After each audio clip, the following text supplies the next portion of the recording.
Selama pandemi, liburan menjadi salah satu kegiatan yang paling dinanti-nanti. Adanya perbatasan yang diberlakukan di berbagai negara membuat kegiatan pariwisata terhenti seketika. Akan tetapi, di beberapa negara telah menerapkan pengecualian nih pemirsa.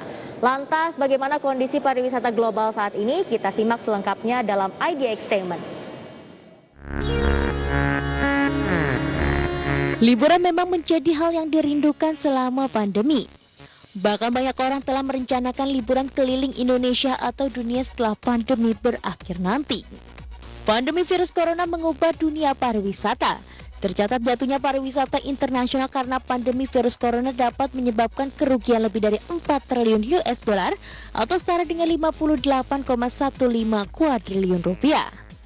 Perkiraan kerugian disebabkan oleh dampak langsung pandemi pada pariwisata dan efek riaknya pada sektor lain yang terkait erat dengannya.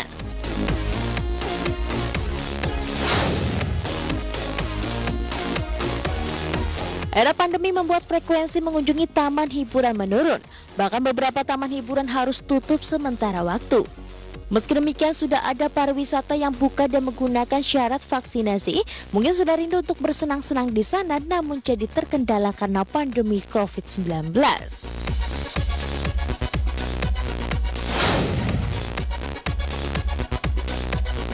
Menurut laporan UN CITAT yang diterbitkan pada 30 Juni, perkiraan kerugian disebabkan oleh dampak langsung pandemi pada pariwisata dan efek riaknya pada sektor lain yang terkait erat dengannya.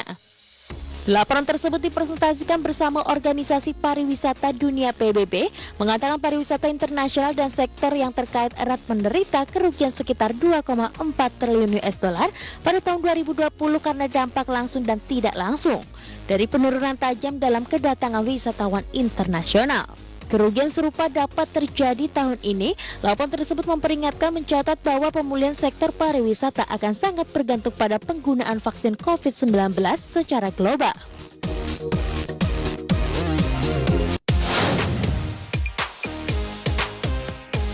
Saat ini sertifikat vaksin COVID-19 dijadikan salah satu syarat untuk melakukan perjalanan dan memasuki fasilitas publik. Dunia membutuhkan upaya vaksinasi global yang akan melindungi pekerja, mengurangi dampak sosial yang merugikan dan membuat keputusan strategis mengenai pariwisata dengan mempertimbangkan potensi perubahan struktural. Dilansir dari laman WHO tentang COVID-19 and Mandatory Vaccination Ethical Consideration and Facts yang tayang pada 13 April 2021 lalu, disebutkan bahwa vaksin merupakan alat yang paling efektif untuk melindungi orang dari COVID-19. Oleh sebab itu, vaksinasi COVID-19 dilakukan di seluruh dunia.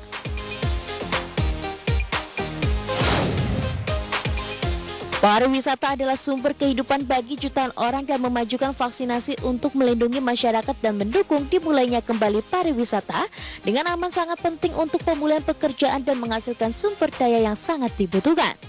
Terutama di negara-negara berkembang, banyak diantaranya sangat bergantung pada pariwisata internasional. Tingkat vaksinasi COVID-19 tidak merata di seluruh negara, mulai dari di bawah 1% populasi di beberapa negara hingga di atas 60% di negara lain. Menurut laporan itu, peluncuran vaksin yang asimetris memperbesar pukulan ekonomi yang diderita pariwisata di negara-negara berkembang, karena mereka dapat menyumbang hingga 60% dari kerugian PDB global. Berbagai sumber, IDX Channel.